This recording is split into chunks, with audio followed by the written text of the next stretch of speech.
NDTV had exclusive presence and access as India took another step towards having the capability to launch nuclear weapons from an underwater submarine.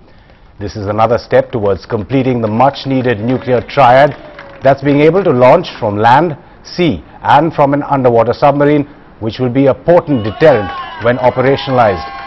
India successfully tested for the 14th time a medium-range ballistic missile from an underwater platform or pontoon on the eastern coast. The 700-kilometer range missile can carry a nuclear warhead and will ultimately be integrated on India's indigenous nuclear-powered submarine, the Arihant.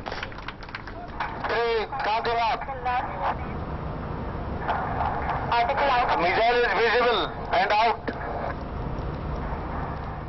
Joining us now from Hyderabad is Dr. V.K. Saraswat. He's the Director General of DRDO. In our Delhi studios, Rear Admiral Raja Menon, former Vice Chief of Naval Staff, and Pallav Bagla, NDTV Science Editor, who was fortunate enough to be witnessing this successful missile test. He also has A.K. Chakrabarti, designer of the submarine-launched ballistic missile, and the Director of DRDO Lab, joining us from Hyderabad as well. Dr.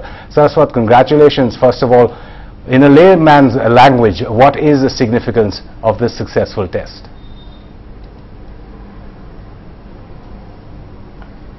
Today's launch is a major breakthrough in the missile technology, particularly launching from underwater.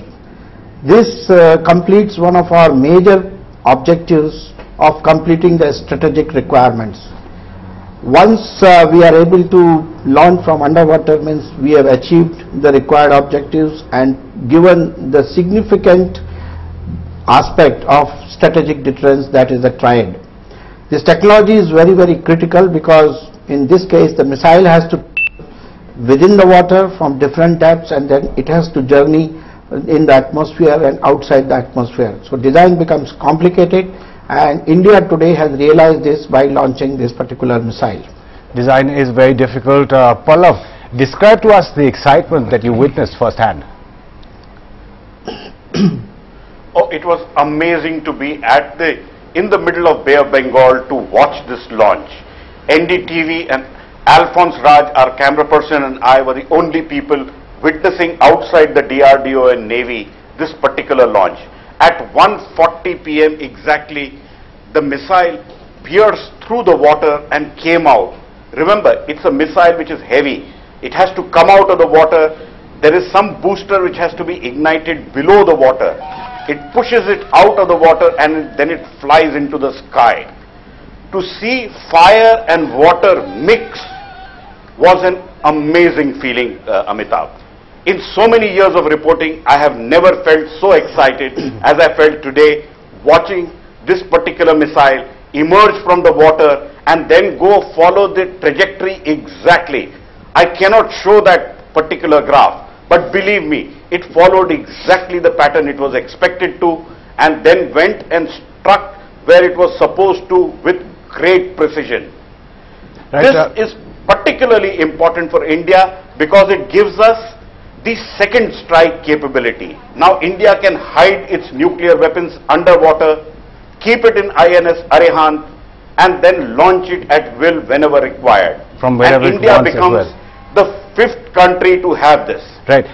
Admiral Menon, just getting you into this now. When you're talking about this is the last operational successful test, how long does it take to actually operationalize that in terms of marrying both the systems, that's the weapon system and the submarine, Arihant here, nuclear power submarine? It takes no time. Okay. The day the submarine goes to sea, as soon as the procedures and protocols of the sea trials are over, it can move straight into the firing. In fact, they have done this in a very sensible way. And but isn't there a lot of difference between firing from a pontoon and firing live from a submarine where there are men present, where it's a moving platform underwater? Yes, but as far as the submarine is concerned, the crew are so proficient at set drills that I don't think it will be a problem. They will easily manage to do that. Yeah, they will easily manage it. Dr. Saraswat, the same question to you. Would there be a time frame in which we could see that happening in terms of the actual nuclear deterrent being able to be fired from a nuclear-powered submarine, the Arihant, once it goes out to sea?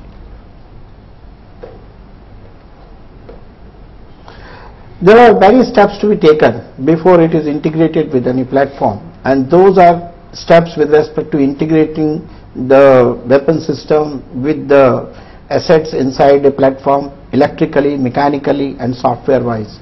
The process is time consuming, and also it requires tremendous amount of testing, because the reliability of the system lies in the integration, and that process would take some time. I think the efforts are on. Right, efforts are on. Pallav, just coming back to you, I do remember you mentioning one of the testings from the other 4 countries who have this power already. It took them a while. In fact, the submarine sank as well. Oh, certainly. We should recall the test which China did. China did a submarine-based ballistic missile test, and in their very first test, their submarine sank because they failed to open the hatch and the missile exploded inside. Well, I am very sure personally that the Defense Research and Development Organization will not make those errors. And remember, this is the 14th consecutively successful launch of this missile. It's a system which is completely simulated as it would be on the INS Arihant. They are doing it with the precision which is near 100%. So the expectation is that the marriage between the submarine and this particular weapon platform would be very soon, and as soon as the submarine is available, the weapon system will be available. It has taken them more than 10 years to develop this system, but it was a super secret system.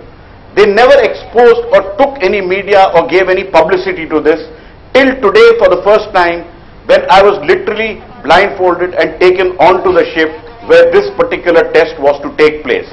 It was an amazing experience to watch the Indian capability being conducted by a very young Defense Research and Development Organization scientific team.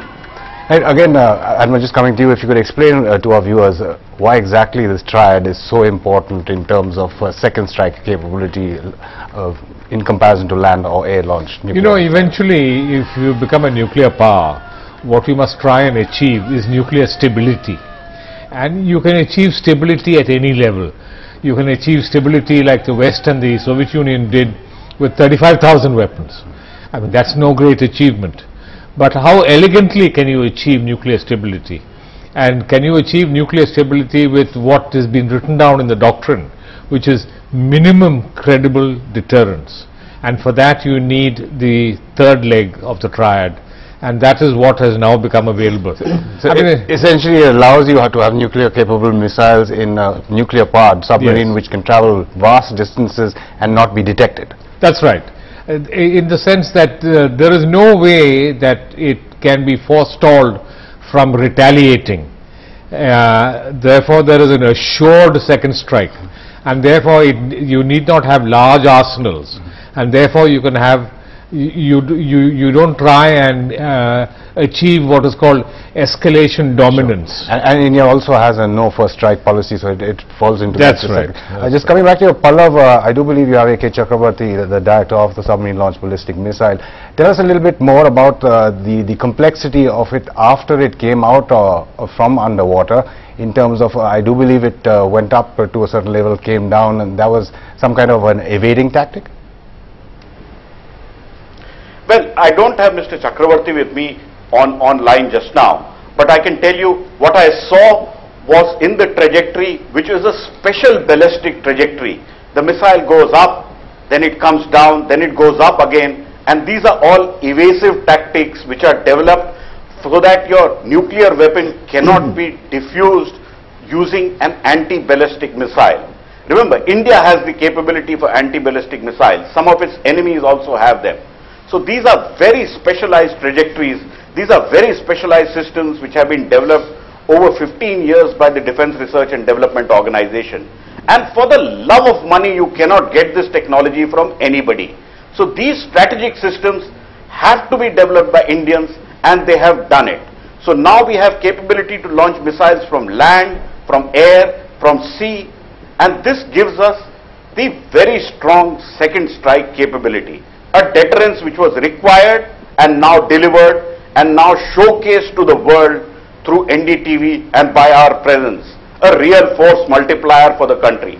It's not only indigenously developed, India also has complete faith and keeps complete faith in international regimes of non-proliferation. That's, we don't give that technology to anyone either.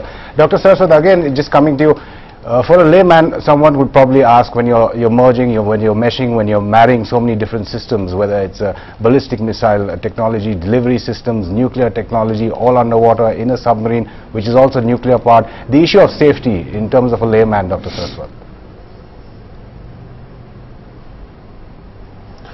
Safety is a very important element of these missions, and right from the design stage, the care is taken, both in the design of the platform as well as in the design of the weapon system. And at each and every step, there is a tight surveillance of what is happening to all the stakeholders inside the weapon system and outside. There is a mechanism to monitor, there is a administrative system to monitor, and there are alarms which are raised at the appropriate time. Safety cannot be compromised because this is a very, very stringent requirement of underwater launch systems.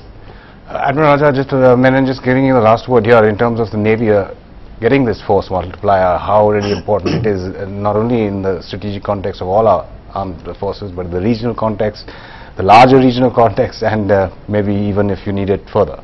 Well, you remember, when we conducted the nuclear test, a political figure said that we had now achieved nuclear deterrence.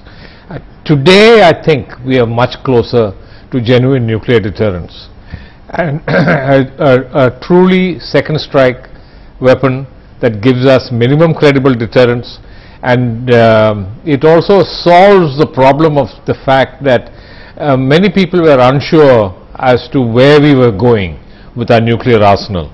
Now it has become a much clearer goal, and it is now possible to achieve that elusive factor which is called nuclear stability with this weapon. Admiral Raja Menon, much closer to achieving the nuclear stability and the nuclear deterrent that is part of India's policy. Dr. Saraswat, right. Congratulations again, and Pallav Bagla, I'm waiting for you to come back and get us all those pictures. Thanks so much for joining us.